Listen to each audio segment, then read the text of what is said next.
Hi అండి అందరికి. మనందరికీ తెలుసు కదా! రీసెంట్‌గా 'గేమ్ చేంజర్' మూవీ అనేది ప్రపంచవ్యాప్తంగా సంక్రాంతికి రిలీజ్ కాబోతోంది. అయితే ఈ సందర్భంగా ఈ సినిమా మీద కొంచెం తీవ్ర స్థాయిలో ఒక వర్గం అనేది వ్యతిరేకంగా ఉంది. వాళ్ళెవరు అంటే వైసీపీ వాళ్ళు.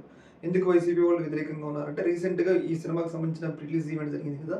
ఈ ప్రీ రిలీజ్ ఈవెంట్ ఒక రకంగా ఏంటి అంటే ఒక పార్టీ ఈవెంట్ లాగా జరిగింది. జనసేన పార్టీ ఈవెంట్ లాగా జరిగింది. ముఖ్యంగా యాక్టర్ 'పృథ్వీరాజు' వైసీపీ పార్టీని 'జగన్మోహన్ రెడ్డిని' వేలం చేస్తూ మాట్లాడడం జరిగింది. అయితే ఇలాంటి సందర్భంలో వైసీపీ పార్టీకి సంబంధించిన నేతలు గాని, నాయకులు గాని, ఈ యొక్క సినిమాని బాయ్‌కాట్ చేయాలి అని జెప్పేసి ఏమన్నా పిలుపునిస్తారా? అని జెప్పేసి కొన్ని డౌట్‌లయితే వ్యక్తమవుతా ఉన్నాయి.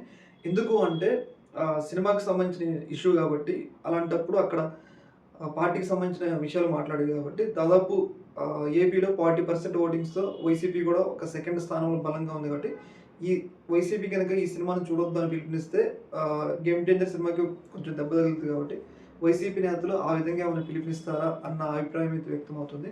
ఏదేమైనా గానీ ఈ యొక్క సినిమా మీద వైసీపీకి సంబంధించిన నేతలు, అలాగే కొంచెం అల్లు అర్జున్‌కి సంబంధించిన ఫ్యాన్స్ గూడా కొంచెం వ్యతిరేకతతో ఉన్నారు.